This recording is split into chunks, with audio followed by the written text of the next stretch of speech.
6 बजे तक आपका समय रहेगा। उसके बाद जो कुछ भजन हो सकेंगे वो करें। ओम। ओम।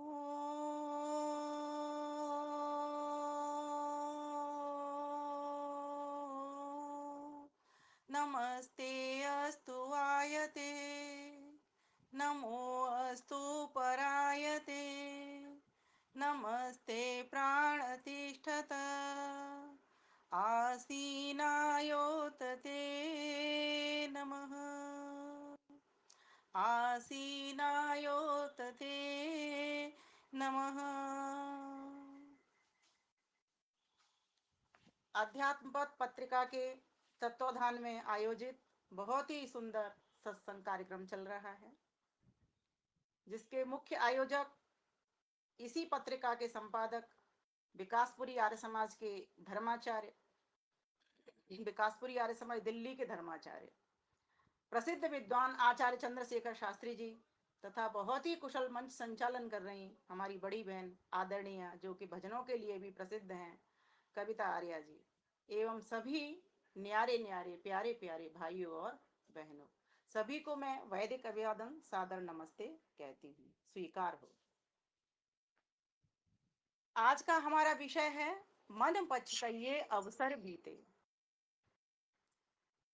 शायद मुझे लगता है इस विषय को देख करके ही पत्रक में और सभी ने समाधान की ओर बढ़े हैं और परमात्मा संबंधी भजन सुनाए हैं। बहुत अच्छा लगा। आदर्श बहन जी ने भी, रविंद्र भाई ने भी, और भी मुझसे पहले किसी ने सुनाए होंगे, क्योंकि कार्यक्रम 5 बजे से प्रारंभ हो जाता है।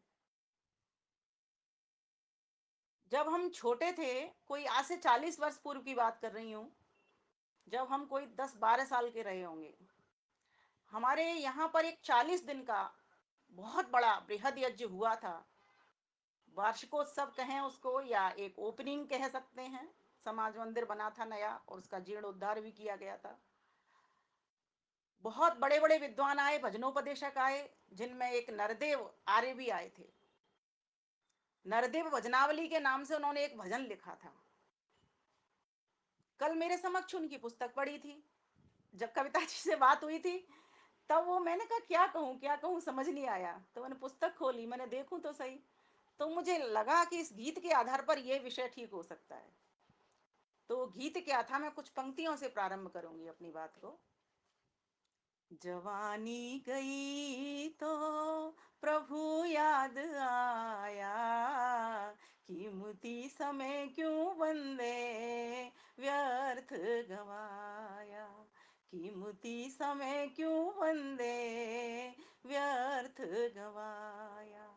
स्वस्थ शरीर से ही सब काम होते, स्वस्थ शरीर से ही सब काम होते, रोगी मनुज कहीं योगी न होते, भोगी नरों ने कभी हो, भोगी नरों ने कभी सुख नहीं पाया, दुख ही उठाया। जवानी गई तो प्रभु याद आया, कीमती समय क्यों बंदे व्यर्थ गवाया।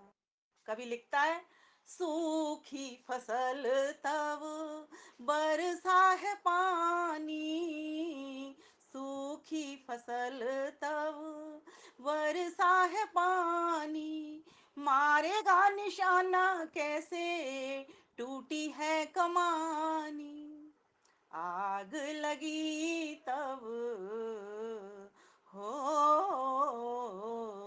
आग लगी तब कूप बनाया, घर को जलाया। जवानी गई तो प्रभु याद आया, कीमती समय क्यों बंदे व्यर्थ गवाया। अंतिम बात लिखते हैं वो, गाड़ी गई तब चला है मुसाफिर, गाड़ी गई तब चला है मुसाफिर, मिली ना टिकट आई घर लौट आखिर, मिली ना टिकट आया घर लौट आखिर, नरदेव ने उसे हो, नरदेव ने उसे मूर्ख बताया, बहु पछताया। जवानी गई तो प्रभु याद आया, कीमती समय क्यों बंदे व्यर्थ गवाया, कीमती समय क्यों बंदे व्यर्थ गवाया। तो इसमें जो अंतिम पंक्ति थी, बहु पछताया, जवानी गई तो प्रभु याद आया, तो मुझे क्लिक हो गया कि मन पछताइए अवसर बीते। वास्तव में ये जो समय मिला है हमको, बड़े ही सौभाग्य से मिला है। मैं तो कहूंगी मनुष्य का चोला परम सौभाग्य से मिला है, और ये यूं ही ना बीत जाए। बीत तो वैसे बहुत गया भाग, क्योंकि 50 वर्ष से हम यहाँ पर ऊपर के बैठे हुए हैं, लगभग 50 वर्ष तो सभी के बीत गए, किसी के 60 भी बीत गए, किसी के 70 भी बीत गए, कोई 80 भी बिता रहा है, तो कोई 90 भी बिता रहा है, और हो सकता है कोई 90 से भी ऊपर जा रहा हो। बहुत अच्छी बात है। मैं तो कहूँगी भूयश्च श्रद्धा सताप, स्वस्थ रहते हुए हम सबके लिए प्रेरणा छोड़ने वाले माताओं भाइयों बहनों, हम सभी स्वस्थ रहें, लंबी आयु को प्राप्त करें, लेकिन जो शेष समय है वही तो हमारे लिए विशेष है। जो शेष है वही विशेष है, और उसी का चिंतन करना है। जो बीत गया सो बीत गया, बाकी की उम्र संभालू मैं। जो बचे हुए हैं उन क्षणों को तो हम सजा लें, उन क्षणों को तो हम संवार लें, क्योंकि कहते हैं ना, जब चिड़िया चुग जाए खेत तब पछताए अब होत क्या। उठ जाग मुसाफिर भोर गई, और रैन कहाँ जो सोवत है। जो सोवत है वो खोवत है, और जो जागत है सो पावत है। हम सभी इस बात को जानते हैं। यदि ये कोरोना का काल नहीं आता, यदि यह कोरोना का काल नहीं आता, तो मैं 100% कह सकती हूँ अभी भी हम कोई भी नहीं जीत पाते। वार्षिक उत्सव हम करते हैं मंदिरों में, साप्ताहिक सत्संग भी कहीं कहीं कर रहे हैं, लेकिन फिर भी जो ज्ञान विज्ञान हमको इन 3 वर्ष के भीतर मिला, और चौथा वर्ष चल रहा है, जो ज्ञान विज्ञान हमें नाना प्रकार के विद्वान और विदुषियों के माध्यम से हमको इन मंचों के माध्यम से मिला, उससे हम सभी वंचित हो जाते। मगर ज्ञान विज्ञान तो मिला, लेकिन जीवन में ये हमारे ज्ञान विज्ञान कितना आया, बात तो यही है। इसीलिए कहा गया मन पछताइए अवसर बीते, कहीं ऐसा ना हो ये जो विशेष दिन हमको मिले हुए हैं और ये जो विशेष नर्तन हमको मिला हुआ है, ये व्यर्थ ही ना चला जाए। इसीलिए एक श्लोक भर्तहरि में बड़ा सुंदर आता है, आदित्यस्य गतागतैरहरः संक्षीयते जीवनम। ये शार्दूल विक्रीडितम छंद है। जैसे छंद गायत्री छंद वेद में पढ़ते हैं ना, अनुष्टुप छंद, त्रिष्टुप छंद, भूरिक छंद, पंक्ति छंद, इसी प्रकार से यहाँ श्लोकों को भी छंदों में ही गाया जाता है। जैसे हम गाते हैं ना, ये शाम न विद्या, ये भी श्लोक को गाते हैं, तो ये सभी छंदों में ही चलते हैं। तो यहाँ पर ये शार्दूल विक्रीडितम छंद है। इसका गायन कुछ इस तरह से होगा, माताएं बहनें भाई इसका गायन भी सीख सकते हैं साथ साथ। आदित्यस्य गतागतैरहर संक्षीयते जीवनम व्यापारैर्बहुकार्यभार गुरुभिः कालोऽपि न जायते दृष्ट्वा जन्मजरा विपत्तिमरणं त्रासस्य नोत्पद्यते पीत्वा मोहमयीं प्रमादमदिराम् उन्मत्तभूतं जगत्, उन्मत्तभूतं जगत्। महाराज भर्तृहरि वैराग्य शतक में क्या कहते हैं, ये समझने की बात है। आपको ये बात स्पष्ट विषय हो जाएगा। वो कहते हैं आदित्यस्य गता गतय हरह, अहह 2 बार आया, अहह अहह, ये मिला हुआ शब्द है र के साथ में, तो यहाँ विसर्ग भी लगे एक जगह र भी है। गता गतई अहह अह, इस तरह से इसे समझ सकते हैं। इसमें कहा गया है दिन प्रतिदिन आदित्यस्य गता गतई, जा रहा है और आगमन हो रहा है। क्या हम नहीं देख रहे? दिन सूर्य उदय होता है और सूर्य अस्त होता है, नित्य प्रतिक्षण इसी प्रकार से ये क्रम हम देख रहे हैं, काल का चक्र हम देख रहे हैं। संक्षीयते जीवनम, आयु घट रही है, जीर्ण शीर्ण हो रही है, क्षीण हो रही है। संक्षीयते जीवनम, व्यापारय बहुकार्य भार गुरु भी, व्यक्ति ने इतने कार्य धंधे अपने जोड़ रखे हैं कि उसको फुर्सत ही नहीं है एक पल की। कालोपि न जायते, उसको काल का पता ही नहीं चल रहा। 50 के हो गए, 60 के हो गए, 70 के हो गए, 80 के हो गए, 90 के हो गए, सारा सा काल हमारे हाथ से छूटा चला जा रहा है। दृष्टवा जन्म जरा विपत्ति मरणम त्रासश्च नोत्पद्यते। देखो भाइयों बहनों, देखो, देख करके समझो क्या क्या। जन्म, जरा, विपत्ति और मरण, ये 4 बातों पर फोकस करूंगी मैं आज। और हो सकता है मैं समय भी ज्यादा ले लूं, एक बहन का, भाई का, किसी का भजन भी छूट जाएगा। मैं पहले ही इस बात को बता रही हूँ क्योंकि विषय बहुत अच्छा है। आप कभी भी कहीं भी इस ऑडियो को या वीडियो को कहीं भी किसी लिंक के द्वारा भी अगर सुनोगी तो आपको बहुत आनंद आएगा, और आपके प्रवचनों में भी कोई करते हैं तो बोलने के काम आएगा इस मंत्र के। हाँ, आज मैं बहुत अच्छे से, मुझे मिले तो कम है मिनट और सारगर्भित कर सकती हूँ, लेकिन मतलब उसका कुछ नहीं निकलेगा आपके लिए। आपके लिए तभी निकलेगा जब मैं इसको व्याख्या रूप में आपके समक्ष प्रस्तुत कर पाऊंगी, और उसको चाहिए समय। समझ रहे हो? तो क्या है, ये जीवन जा रहा है, आयु प्रतिक्षण घट रही है। व्यक्ति इतना काम धंधों में जुट गया है कि उसको धर्म का होश ही नहीं है। जबकि पुरुषार्थ चतुष्टय के अंतर्गत धर्म पहला नंबर है, उसके बाद धन आता है। हम धर्म युक्त धन कमाएं और धन को कमा करके ऐसी कामना करें, ऐसे साधनों में लगाएं उस कामना के द्वारा कि हमें लक्ष्य की सिद्धि हो जाए। पुरुषार्थ चतुष्टय इसका नाम है। तो क्या हमारा ये सब हो रहा है?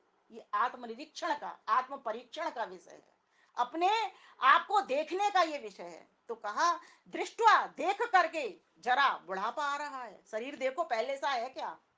नहीं है ना। बचपन में कैसे थे, जवानी में कैसे थे, अब कैसे हैं? कितना अंतर आ गया, कितने चेंज होते चले जा रहे हैं। इसका मतलब आयु प्रतिक्षण हमारी घटती चली जा रही है। जरा विपत्ति, कितनी हमने विपत्तियां झेली।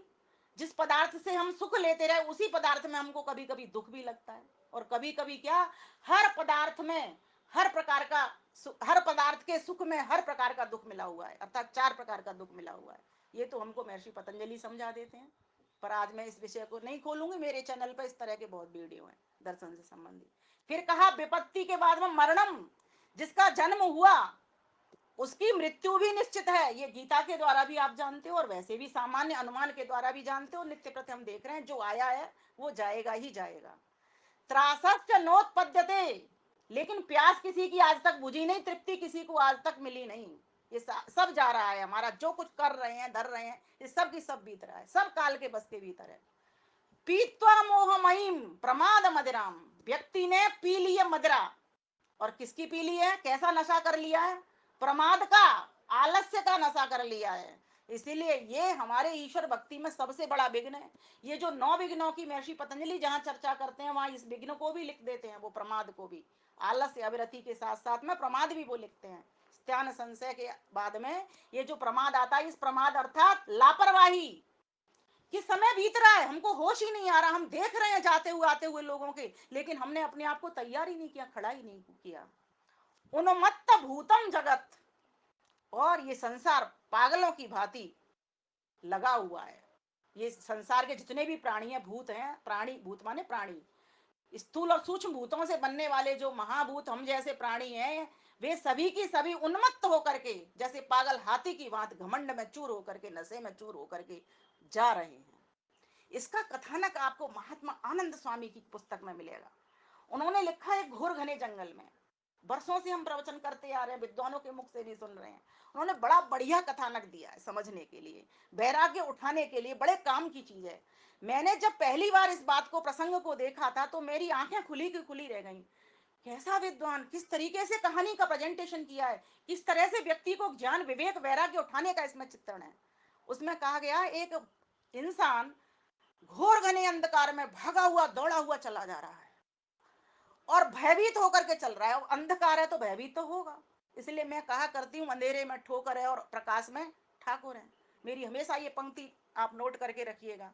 दौड़ रहा है, भय लग रहा है, और हम भी अगर अंधेरे में चले, प्रकाश नहीं हो तो गिरने का भय लगेगा, कहीं गिर ना जाए, कहीं चोट न लग जाए। और अगर हमें गिरने का भी नहीं लगा, मान लीजिए किसी कारण से हमको रास्ते का पता है, तो हमको चोरी करने का भी डर लगेगा, कहीं मेरा कोई पर्स मुझसे छुड़ा करके ना ले जाए, ये भी हमको डर लगता है ना। ठोकर खाने का भी डर लगता है, चोरी का भी डर लगता है, और हमको एक डर और लगता है, कहीं कोई पीछे से आकर के बलवान व्यक्ति हमारे ऊपर प्रहार न कर दे। व्यक्ति को इतने भय लगते हैं। तो कब लगते हैं वो? जब अंधेरे में। तो वो अंधेरे में व्यक्ति चल रहा है, भयभीत होकर के दौड़ रहा है, और क्या देखता है, वो चलते चलते इतना तेजी से दौड़ा कि एक गड्ढे के ऊपर घास बिछी हुई है, उस घास के ऊपर उसका पैर पड़ा, और उस गड्ढे में उसका एक पैर चला जाता है। दोनों ही पैर जाने वाले थे। इतनी देर पर उसको एक वृक्ष दिखाई देता है, और उसकी डाल को पकड़ करके वो लटक जाता है कि मैं इस कुएं में गिर ना पाऊं, इस गड्ढे में गिर ना पाऊं, क्योंकि गड्ढा बहुत गहरा है। जैसे ही वो पेड़ की डाली को पकड़ करके, एक चित्रण आप अपना लीजिए, मैं जैसे बता रही हूं आपको, लटक जाता है, वैसे ही वो नीचे को उसकी आंख होती है, और क्या देखता है कि नीचे एक अजगर मुंह खोले करके और बैठा हुआ है, 5 फनों वाला। अब तो वो और भी ज्यादा डर गया, क्योंकि अगर उसकी डाल छूट गई, है ना, तो वो नीचे गया, और नहीं छूटी तो कोई बात ही नहीं है। लेकिन वो क्या देखता है, नीचे वो डर करके वो ऊपर की ओर देखता है, और व्यक्ति का एक स्वभाव होता है, पहले नीचे देखता है, नीचे उसे डर खतरा है तो वो ऊपर की ओर देखता है कि कहीं ऊपर से मेरा बचाव हो जाए। ऊपर की ओर, डाल के ऊपर देखता है, तो क्या देखता है वो, देखिए उसका भय कितना बढ़ रहा है कि 2 चूहे उस डाल को कुतर रहे हैं। चूहों का स्वभाव होता है कुतरने का, कुतर रहे हैं। अब तो वो और भी ज्यादा घबरा जाता है, लेकिन वहीं क्या देखता है, एक हाथी आता है मदमस्त 6 मुखों वाला, और उसको डाल को ऐसी तेजी से लाता है, झंझोड़ता है, जैसे हाथी का स्वभाव होता है। अब जो वृक्ष था उसके ऊपर एक मधुमक्खी का छत्ता लगा हुआ है, और मधुमक्खी के छत्ते में से जैसे ही उसने वो डाल को हिलाया, तो मधुमक्खियां तो उड़ गईं, और जो शहद था वो उसके मुख में इस तरह से आ टपका, क्योंकि वो ऊपर की ओर देख रहा है। तो इस प्रकार से बूंदें गिरने लग गईं। बड़ा खुश हो गया, खुशी में झूल उठा। वाह वाह वाह, मेरे प्राण बच गए, क्योंकि भूखा प्यासा भागता दौड़ता आया, नीचे भी डर है, ऊपर चूहों का डर है, और एकदम से मधुमक्खी के छत्ते में से वो शहद की बूंदें निकलती हैं, और आहा आहा, और वो सारा कुछ दुख भूल गया, सारा कुछ डर भूल गया। क्या हमारी वो स्थिति नहीं है? आइए इस उपमा का स्पष्टीकरण करती हूँ। वेद में, ऋग्वेद के भीतर, यजुर्वेद के भीतर, सामवेद के भीतर, अथर्ववेद के भीतर, चारों वेदों के भीतर अलंकारिक शैलियों में वर्णन आया हुआ है। ये समझने की बात है। जैसे हम ऋग्वेद का एक मंत्र बोलते हैं, द्वा सपर्णा सया सखाया, वहां पर त्रैतवाद की सिद्धि के लिए वहां पर इस तरह से अलंकारिक कथन किया गया है कि 2 पक्षी एक वृक्ष के ऊपर बैठे हुए हैं, और वो वृक्ष प्रकृति से निर्मित है, और जो 2 पक्षी हैं उनमें से एक दृष्टा और एक भोक्ता है। इसी प्रकार से यहाँ भी एक अलंकारिक कथन है, मैं मंत्र बोलूंगी आपके समक्ष। कालो अश्यो वहति सप्तरेऽस्मि, सहस्राक्षो अजरो भूरिरेता, सहस्रो अजरो भूरिरेता, तमारो तमारोहन्ति कवयो विपश्चित, तमारोहन्ति कवयो विपश्चित, तस्य चक्राभुवनानि विश्वा, तस्य चक्राभुवनानि विश्वा। इससे पहले मैं उस अलंकारिक जो मैंने कहानी कही उसका वर्णन करना चाहूंगी। तो जो नीचे जो उसको डर लग रहा है, वो क्या क्या बैठा हुआ है, एक अजगर मुंह खोल करके, विषधर, जिसमें अजगर तो होता ही सबसे बड़ा विष है, वो डर रहा है। और जो हाथी है वो घमंड का हाथी है, जो इसको हिला रहा है। व्यक्ति को जब सुख मिलता है ना, 4 पैसे कहीं से आते हैं, कहीं से पद मिलता है, प्रतिष्ठा मिलती है, परिवार नया नया बसता है, शादी हो रही होती है, लड्डू खा रहे होते हैं, तब कितनी खुशी मिलती है, कितना सुख मिलता है। लेकिन वो ये भूल जाता है कि मैं अभी दुख में हूं। ये जो शादी के लड्डू आज तो मुझको मिल रहे हैं, लेकिन कल मुझे क्या होगा इसका परिणाम वो नहीं देखना जानता। क्यों? क्योंकि वो अंधेरे में दौड़ रहा है। कहीं हम तो हरी वरी और करी के चक्कर में नहीं पड़ गए। हरी, जल्दी जल्दी जल्दी जल्दी, पहले मेरा नंबर आना चाहिए, प्रसाद में भी पहले मेरा नंबर आना चाहिए। वरी इतनी चिंताएं इकट्ठी करके रख ली, इतनी सामग्री इकट्ठी करने करके रख ली कि पता ही नहीं चलता। इतनी चिंता हो गई है, काम वाली नहीं आई तो क्या होगा, अगर ये नहीं हुआ तो मैं अकेली कैसे कर पाऊंगी। इतना सारा सामान हमने घर में इकट्ठा कर लिया, और करी मसालेदार तामसिक भोजन भी हमने इतना खाना पीना प्रारंभ कर दिया, बाजार की चीजें भी इतनी खानी प्रारंभ कर दी, शरीर को कभी इस चीज में लगाया ही नहीं। तो कहा कि वो जो सुख की बूंदें हैं, वो शहद की बूंदें हैं, वो उसके मुख के भीतर टपक रही हैं, और जो जो चूहे हैं वो दिन और रात रूपी चूहे हैं। और जो 6 मुखों वाला जो हाथी है वो किसका है? वो 6 ऋतुओं का वर्णन है वहां पर, कि जो 6 ऋतु हैं उनके भीतर जैसे सर्दी, गर्मी, वर्षा और शरद, हेमंत और शिशिर, ये 6 ऋतु हैं। प्रति ऋतु के भीतर 2-2 मास आ जाएंगे, क्योंकि 12 मास हमारे होते हैं, 12 आदित्य होते हैं। ये 12 आदित्य जा रहे हैं हमारे रूप को, रंग को, इसको, नशे को, सबको लेकर के अपने साथ जा रहे हैं। तभी तो हम 50 के, 60 के, 70 के, 80 के, 90 के हो गए। तो जो चूहे हैं वो उसको कुतर रहे हैं, हमको ये होश नहीं है, ये कटर कुतर रहे हैं, मैं कहाँ जाऊंगा, मैं उस कुएं में गिरूंगा, मौत के कुएं में गिरूंगा, और मौत के कुएं में फिर गिर गया तो फिर मेरा जन्म होगा, और फिर जन्म होगा तो फिर मृत्यु होगी, फिर मृत्यु होगी, फिर जन्म होगा, फिर जन्म होगा, फिर मृत्यु हो गया। कहा जाता है 84 लाख योनि है, ये तो किसी ने गिनी नहीं, पर एक कथानक इस तरह से आता है, एक लोकोक्ति ऐसे चल पड़ी है कि इतनी लाखों योनियों में, करोड़ों हजारों योनियों में व्यक्ति चलता है, जन्म लेता है और मरता है, लेकिन अभी भी उसको होश नहीं आया। अगर आज भी नहीं वो चेता, आज भी उन दिन रात रूपी जो आयु को लेकर के जा रहे हैं उन चूहों को ना समझ पाया, और इन 6 ऋतुओं को जो सुखकर लग रही हैं, बसंत ऋतु कितनी अच्छी लगती है, हेमंत ऋतु कितनी अच्छी लगती है, और गर्मी के बाद वर्षा कितनी अच्छी लगती है, सारी ऋतुएं अच्छी लगती हैं जब जब जैसे जैसे आती हैं।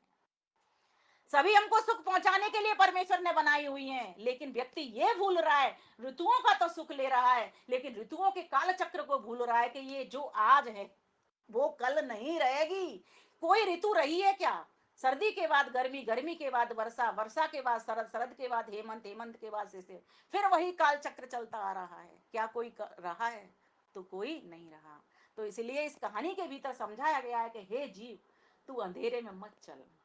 जो ज्ञानी व्यक्ति होते हैं वो क्या करते हैं, वो प्रकाश में चलना सीख जाते हैं। इसीलिए मंत्र ने, वेद मंत्र ने बड़ी अच्छी बात कही, कालो अश्व बहती, ये जो काल रूपी घोड़ा है दौड़ रहा है, भाग रहा है, बहुत तीव्र गति के साथ भाग रहा है। ये समय भाग रहा है ना, देखो हम कैसे लग रहे हैं, झुर्रियां आ गई चेहरे पर, चेहरे में वो चमक नहीं रही जो पहले थी। पहले ओज था, जितना तेज था, जितना लावण्य था, जितना रूप था, जितने मनोहर हम लगते थे, अब वो सब कुछ नहीं है।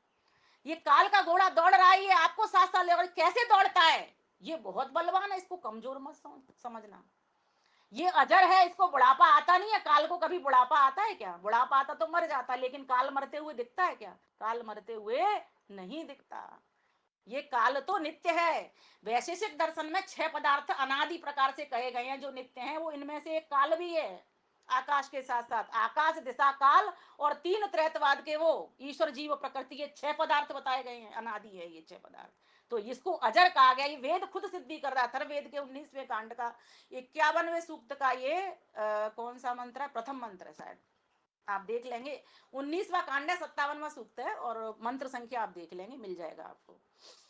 तो यहां कहा गया है कि सहस्राक्षो, सहस्त्र ध्रुवों के साथ में, सप्त रश्मि, 7 रश्मियों के साथ में, भूरि रेता, वीरवान होकर के, महाशक्तिमान होकर के, महाबलवान होकर के, अजरो, जिसको कभी बुढ़ापा नहीं आता, दौड़ रहा है। लेकिन उस घोड़े के ऊपर बैठे कौन? कहते हैं ना, मरियल घोड़ा अगर होगा तो कमजोर व्यक्ति बैठ जाएगा। जैसे आप वैष्णो देवी या कहीं यात्रा पे आप लोग जाते हो तो क्या करते हो, छोटा बच्चा होगा उसे कमजोर घोड़े पे बिठा देते हो, है ना, घोड़े ही तो चलते हैं वहां। और जो मजबूत आदमी होगा, बहुत मोटा हट्टा कट्टा होगा, वो किस घोड़े पे बैठता है? मोटे घोड़े पे बैठता है। तो ये जो काल का घोड़ा बहुत मोटा है, और इसको कैसे सवार चाहिए? इसको सवार चाहिए मोटे, मजबूत। मोटे से मतलब ऐसे शरीर से तुल तुल नहीं, आत्मिक रूप से स्वस्थ व्यक्ति चाहिए इसको। और आत्मिक रूप से स्वस्थ कौन होते हैं? तो कहा, तमारोहंत कवयो विपश्चितः, उसके ऊपर कवि, ज्ञानी, क्रांतदर्शी, विद्वान, योगी, महात्मा, साधु ही उस पर सवार करते हैं। वो उन्हीं लोगों का घोड़ा है जो काल रूपी। क्यों? क्योंकि विद्वान में अगर आपने सत्यात प्रकाश देखा हो, पढ़ा हो, तो उसके भीतर एक बात आती है। जब विद्वानों की वहां कैटेगरी का वर्णन कर रहा है तो वहां पर एक विद्वान को सुकालना कहा गया है। सुकालना विद्वान वो वैज्ञानिक होता है, वो ऋषि होता है जो समय को पकड़ लेता है, समय उसको नहीं पकड़ सकता। तो कहा कि उस घोड़े के ऊपर, काल रूपी घोड़े के ऊपर, वही ज्ञानी विद्वान संत महात्मा बैठते हैं जो कि बैठने के योग्य हैं। हम जैसे लोगों का काम नहीं है, लेकिन बैठना तो हमको पड़ेगा, क्योंकि उसी काल से हम बंधे हुए हैं। आगे मंत्र क्या कहता है? तस्य चक्रा भुवनानि विश्वा, सारे विश्व के भुवनान, भुवन अर्थात लोक, लोकांतर, और जितने भी उत्पन्न हुए पदार्थ हैं वे सभी की सभी काल सीमा के भीतर आते हैं, वे सभी काल चक्र से बंधे हुए हैं, काल चक्र की डोरी से बंधे हुए हैं, जो कि 1000 डोरों वाली है, ऐसी डोरी से बंधे हुए हैं 7 रश्मियां। अब उस काल को पकड़ने के लिए कैसा विद्वान चाहिए? तो कहा सुकालिनः विद्वान चाहिए, जो समय की वैल्यू समझता हो, जो समय का महत्व समझता हुआ हो, ऐसा विद्वान चाहिए। तो समय का महत्व कौन समझेगा? वो समझेगा जिसके भीतर वैराग्य उठ करके आ गया, विवेक आ गया। विवेक आते के साथ वैराग्य आता है। अभी हमारे पास विवेक नहीं है। विवेकी व्यक्ति जब हो जाता है तो वैराग्य को साथ साथ, विवेक और वैराग्य का सीधा सीधा कनेक्शन है, संबंध है। जब हमको ये ज्ञान हो जाता है हम इस संसार में आए, क्यों आए? अपने लक्ष्य की सिद्धि करने के लिए। और लक्ष्य की सिद्धि तो हमने उस समय में की नहीं, समय को तो पकड़ा नहीं। क्योंकि कहा जाता है ना, भोगान भुक्ता वयमेव भुक्ता तपो न तप्तम वयमेव तप्ता कालो न यातो वयमेव याता तृष्णा न जीर्णा वयमेव जीर्णा तृष्णा न जीर्णा वयमेव जीर्णा कालो न यातो वयमेव याता। इस पंक्ति को पहले पकड़ेंगे। समय बीत रहा है, कहीं ऐसा ना हो जाए ये समय हमको ही बिता करके ले जाए। क्या हम समय को पकड़ पा रहे हैं? कितने यहाँ पर बंधु बांधव, मेरी माताएं बहनें जुड़ी हुई हैं जो कि नित्य प्रति 1 घंटा सुबह संध्या करती हैं और 1 घंटा शाम को संध्या करती हैं। आप कहोगे जी संध्या में तो 5 ही मिनट लगते हैं, 7 ही मिनट लगते हैं, बहुत से बहुत 10 लग जाते हैं, 15 लगा लेते हैं, और क्या करें, अर्थ बोल लेते हैं। नहीं, संध्या में, संध्या क्या है? सम्यक ध्यायन्ते थे संध्या, सम्यक प्रकार से ईश्वर की खोज करना, ध्यान करना संध्या है। कितने लोग हैं जो संध्या को ठीक उच्चारण करते हुए, अर्थ बनाते हुए, संबंध जोड़ते हुए परमेश्वर से अपना और भाव उठाते हैं, उससे जुड़ने का प्रयास करते हैं, उस खोज में उसको देखने का प्रयास करते हैं कि मेरा ईश्वर इन इन गुणों वाला है। सत्ता ऋषिवर देव दयानंद सरस्वती ने जब नियम बनाए तो उसमें दूसरा नियम, ईश्वर सच्चिदानंद स्वरूप, इन गुणों के, कर्मों के स्वभाव के आधार पर, गौणिक, कार्मिक और स्वाभाविक, इन नामों के आधार पर ईश्वर का ध्यान करते हैं। बताइए कितने लोग हैं ओम कहते के साथ? क्या आपके पास वो 19 नामों की जो सारणी, 19 या 20 जो गिन के देख लेना, क्या वो आ जाती है चित्र में? मुझे लगता है नहीं आती होगी। और संध्या के मंत्रों की हम बात करें, वो तो और भी अधिक समय लगाने वाले हैं। अगर 1 घंटा सुबह और 1 घंटा शाम को हमारा संध्या में मंत्र नहीं लगा, समझ लेना, आप पक्की बात बता रही हूं मैं, कि आप इस संसार से मुक्त होने वाले नहीं। संध्या करते के साथ ही व्यक्ति की लगन ईश्वर के प्रति मुड़ जाती है, रुचि ईश्वर में हो जाती है, प्रेम ईश्वर से होना प्रारंभ हो जाता है। और जिस व्यक्ति का प्रतिक्षण ईश्वर में होकर के कर्म करने का है, आप सोचिए उसका जीवन कितना होगा, कैसा होगा उसका जीवन, कितना सुंदर होगा, कितना प्रभु में उसका जीवन रहा होगा। ऐसे भी बहुत लोग ज्ञानी ध्यानी योगी हैं।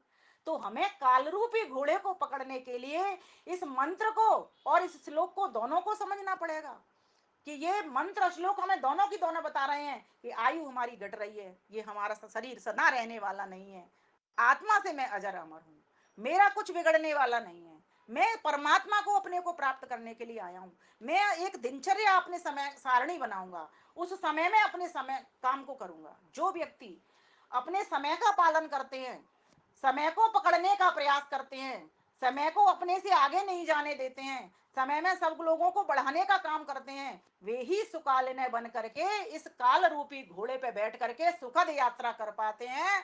और जो 31 नील की जो यात्रा की बात आती है ना, वो मुक्ति का काल, वो पूरा की पूरा सैर कर लेते हैं परमात्मा के आनंद के भीतर। सोचो कितना बड़ा सुख। लेकिन कब? जब व्यक्ति को 4 चीजों से ही उसको बोध होता है। मैंने कौन कौन सी बात कही थी श्लोक में? जन्म, जन्म हुआ उसकी मृत्यु निश्चित है, जरा ये बुढ़ापा शरीर को आने वाला है, ये नाशवान चीजें हैं सब, विपत्ति, ये जब जन्म हुआ तो विपत्ति भी आएगी, अर्थात सुख दुख भी होंगे, सुख होगा तो दुख भी होगा, परेशानियां भी आएंगी, मुश्किलें भी आएंगी, मरण मृत्यु भी होगी। और एक और सूत्रकार बहुत बढ़िया बात कहता है, रोगे भोगे वियोगे च, रोग में, भोग में और वियोग में, इनमें परमात्मा की सुध आती है व्यक्ति को। जब व्यक्ति बहुत रोगी हो जाए, क्रॉनिक डिजीज हो जाए, तो ईश्वर याद आता है। इसलिए कबीरदास जी को कहना पड़ा, दुख में सुमिरन सब करे, सुख में करे न कोई, जो सुख में सुमिरन करे तो दुख काहे को होए। क्यों कहते हो अन्यथा? इसीलिए वो देख रहे हैं। व्यक्ति दुख होता है तब तो ईश्वर का नाम जपता है। और एक और बात मैं मजेदार बताती हूँ, दुख में व्यक्ति भजन तो करता है लेकिन ईश्वर का भजन नहीं करता। वो अपने व्यक्ति को ठीक करने को व्यक्ति को अपने सामने लाता है। लेकिन सुख में जब व्यक्ति करता है तो वो निश्चिंत होकर के भजन करता है और फिर वो ईश्वर को सामने ला सकता है। इसीलिए क्यों नहीं हम सुख में प्रारंभ करना शुरू कर दे, दुख आएंगे ही नहीं। इन दुखों से ही तो छुट्टी करने के लिए जन्म लिया है। महर्षि कपिल क्या कहते हैं? अथ त्रिविध दुख अत्यंत निवृत्ति ही अत्यंत पुरुषार्थ। लेकिन करना तो पुरुषार्थ ही पड़ेगा। ये समय का चक्र जा रहा है। एक चित्रकार ने समय का चित्र बनाया, बहुत सुंदर चित्र बनाया। पेंटर था भाई, पेंटर का तो काम ही होता है, आपको देखा आपका चित्र बना देगा, मुझे देखा मेरा चित्र बना देगा। और आजकल तो जगह जगह जहाँ घूमने आप जाते हो वहाँ देखते हो कि लोग एक दूसरे को बिठा बिठा करके चित्र बनाया करते हैं। बहुत सुंदर चित्र बनाया। तो एक दिन उसका मित्र उसके घर पर उससे मिलने के लिए आया, गप्पे लगाने के लिए आया, बैठने के लिए आया, हंसने के लिए, मुस्कुराने के लिए आया, कुछ बातें शेयर करने के। मित्र मित्र के पास जाता ही यही है, कुछ बातें अपनी शेयर करता है, कुछ उनकी बातें साझा करता है। कुछ दुख अपने सुनाता है, कुछ दुख उसके लेता है, कुछ नई बातें जो नए कार्यक्रम योजना है उसकी लेता है, कुछ अपनी बताता है। एक दूसरे की सहायता करते हैं। जाते ही इसलिए हैं क्योंकि आपद गतम न जहात ददाति काले, ये हम जानते हैं इस श्लोक को, तो मैं नहीं कहूंगी आगे। तो वो चला गया उसके यहाँ पर, चला गया, उसने बिठाया, चाय पानी की पूछा, उसने मना कर दिया। तो फिर वो अपना कमरा दिखाने के लिए ले गया जहाँ पर चित्र बनाता था। तो वहां पर उसने बहुत सारे चित्र दिखाए। तो एक चित्र उन्होंने, एक दूसरे चित्र के ऊपर उसकी मित्र की नजर पड़ी। उसने पूछा ये किसका चित्र है? वो चित्र क्या था? वो चित्र ये था कि एक महिला पैरों के पंजे के ऊपर खड़ी हुई है, चित्र को अपने सामने लाना, और हाथ में तलवार पकड़े हुई है। बाल उसके सारे की सारे आगे हैं, पीछे से उसके चांद गंजी है, उस पर कोई बाल नहीं है। उस मित्र ने उसको देखा और उससे ये पूछा कि भाई ये चित्र कैसा है? तेरी इस पेंटिंग को तो कोई नहीं लेगा, ये तूने बनाया तो बनाया क्या? मुझे इसका रहस्य तो समझा दे। देखने में तो ये बड़ा अच्छा लग रहा है, हाथ में तलवार है, पंजे पर चल रही है, ऐसे लग रहा है ये स्त्री दौड़ रही हो। तो बोले हाँ चित्र तो बहुत सुंदर है। मित्र ने भी कहा हाँ चित्र तो बहुत सुंदर है। तो बोले मुझे ये तो बताइए चित्र है किसका? तो बोले समय का है। लेकिन मैं ये समझा नहीं कि ये समय का चित्र है कैसे। तो बोले ये पंजों पे जब खड़ी है ना, ये बता रही है कि समय दौड़ रहा है, और हाथ में जो तलवार है ये बता रही है मृत्यु सामने है, काल तेरे सामने है। और ये जो बाल हैं आगे को हो रहे हैं, पीछे से चांद गंजी है, ये समझा रही है कि जो काल है वो पीछे से पकड़ में आता नहीं। व्यक्ति पीछे से ही तो पकड़ रहा है कि हम उसको पकड़ लें, और आगे से वो पकड़ में आ सकता है। तो आगे से उसके पूरे मुख पर बाल हैं, तो आगे से समय हमें दिखाई दे नहीं रहा और पीछे से पकड़ में आता नहीं। यही हमारी विडंबना है। तो उसने कहा ये समय का चित्र है। तो वो बहुत बड़ा लेसन लेकर के मित्र से आया और उसने कहा मैं एक भी क्षण अपना व्यर्थ नहीं जाया करूंगा, व्यर्थ नहीं गंवाऊंगा। और ऐसे बहुत सारे लोग हैं जो कम समय में ही इतिहास रच करके चले गए हैं। क्यों? समय की वैल्यू को समझा उन्होंने, समय को समझा। तो मैंने पंक्तियां लिखी थी मैंने कोई 2004 में, वो आपके समक्ष रखती हूँ। जीवन को सुंदर साज करें, जो कल करना वो आज करें। जीवन को सुंदर साज करें, जो कल करना वो आज करें। जो कल कल कल कल करते हैं वो हर पल व्यर्थ विचरते। जो कल कल कल कल करते हैं वो हर पल व्यर्थ विचरते हैं। हम व्यर्थ न कोई लाज करें, जो कल करना सो आज करे। कहा गया काल करे सो आज कर, आज करे सो अब, पल में प्रलय होएगी बहुर करेगो कब। और हमने इसको कैसे पलट लिया? आज करे सो काल कर, आज करे सो काल करे, और काल करे सो बरसों। इतनी जल्दी क्यों करे, अभी पड़े हैं तरसों बरसों। सोचो, हमने इसको इस तरीके से पलट लिया, इतनी जल्दी क्यों करे हैं, अभी पड़े हैं बरसों।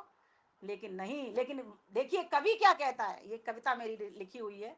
जो हर पल सुंदर जीते हैं, हर पल प्रभु अमृत पीते हैं। हम भी हर पल पर राज करें, जो कल करना वो आज करें, जीवन को सुंदर साज करें, जो कल करना वो आज करें, हर पल को अभी से संवार, यही कल हो ना हो कुछ पता नहीं, एक क्षण का पता नहीं है सामान 100 वर्ष का, पल की खबर नहीं, हर पल को अभी से संवार, यही कल हो ना हो कुछ पता नहीं, फिर क्यों ना भी से काज करें, जो कल करना वो आज करें, जीवन को सुंदर साज करें, जो कल करना वो आज करें, जो बीता कल वो जाने दो, चल रहा जो पल वो हाथ में लो, कुछ लोग तो जाने परसों की बातें किया करते हैं, पर मरी सास ऐसो आए आंसू, और 36 साल पहले सास मर गई और आंसू अब ढरक रहे हैं, हमारी ये स्थिति तो कहीं नहीं हो गई, आत्मनिरीक्षण करिए, जो बीता कल वो जाने दो, चल रहा जो पल वो हाथ में लो, हर पल उन्नत आवाज करें, जो कल करना वो आज करें, जीवन को सुंदर साज करें, जो कल करना वह आज करें, जागो उठो होश में आओ, अब हर पल को व्यस्त बनाओ, इसलिए तो कहते हैं स्वस्थ रहे मस्त रहे व्यस्त रहे, लेकिन अस्त व्यस्त न रहे, जिस व्यक्ति का जीवन स्वस्थ है, स्वस्थ मतलब स्व में स्थित है, अपने आप में स्थित है, व्यस्त, जो व्यक्ति प्रभु कार्यों में व्यस्त है, और मस्त अर्थात प्रभु के आनंद में मस्त है, आनंद उसकी मस्ती में मस्त है, ऐसे व्यक्ति का जीवन ही धन्य है, वही इस समय को ठीक प्रकार से चला पा रहा है, अर्थात समय को पकड़ करके उसकी चाल को गति को समझ करके और वो कामों को कर रहा है, क्योंकि देखिए इतना लंबा जीवन ईश्वर ने दिया, 100 वर्ष कम नहीं होते, जितने भी पशु पक्षी होते हैं उनकी कितनी उम्र होती है, कछुआ आदि प्राणियों को, कुछ प्राणियों को छोड़ करके और वृक्षों को भी छोड़ करके, और जितने भी ये छोटे मोटे जीव जंतु होते हैं इनकी कितनी, 10 साल 12 साल 20 साल 15 साल 8 साल, कुत्ते की कितनी होती है 10 साल, ज्यादा से ज्यादा कोई ज्यादा जीता है तो कितनी कम कम हमको 100 वर्ष मिले, और 100 वर्ष के साथ जीने की स्वतंत्रता मिली, कर्म करने की स्वतंत्रता मिली, और विशेष बातें मिल गई हमको वाणी की और पानी की, सोचो हाथ भी सुंदर मिल गए और वाणी भी हमको सुंदर मिल गई, तो कहा जागो उठो होश में आओ, अब हर पल को व्यस्त बनाओ, सजे हर पल विमल वो ताज धरे, जो कल करना वह आज करे, जीवन को सुंदर साज करे, जो कल करना वह आज करे, जो कल करना वह आज करे, इसलिए इस काल रूपी घोड़े को पकड़ने के लिए हम सुकालीन बने, ज्ञानी बने, संत बने, महात्मा बने, इसके लिए वेद पढ़े पढ़ावें, यज्ञ करें करावें, योग करें और करावें, अपने जीवन को स्वस्थ बनावें और मन के भीतर औरों के प्रति भी शुभ विचार लावें और शुभ विचार को वाणी पर धारें और वाणी के द्वारा अपनी क्रिया व्यवहार में उतारें, इस प्रकार से जिसका जीवन बन जाता है वही समझो इस समय के महत्व को समझता है, और समय के महत्व को समझते हुए उस समयपति समय निर्माता जिसने हमको ये समय दिया 365 दिन सुखपूर्वक जीने का, जिसने हमको उपभोग की वस्तुएं दी इस काल चक्र में ही रहने को, और कहा कि इस काल चक्र की कीमत को समझ करके स्वयं उपभोग करते हुए औरों को खिलाते हुए इस जीवन को धन्य अपने को भी करो और औरों को भी कराओ, तुमको मैंने मन बुद्धि विशेष दी है, इसलिए आज आवश्यकता है हम सभी इस काल के महत्व को समझें। आज कुछ ही बातें मैं रख पाई, इसमें मेरे पास और भी बहुत बड़ा भंडार है, कभी फिर अगले भाग में इसको रखा जाएगा। आप सभी का बहुत बहुत धन्यवाद, कविता बहन जी का बहुत बहुत धन्यवाद, कुछ अतिरिक्त समय लिया इसके लिए मैं क्षमा याचना चाहती हूँ, आप सभी को बहुत बहुत धन्यवाद, नमस्ते जी।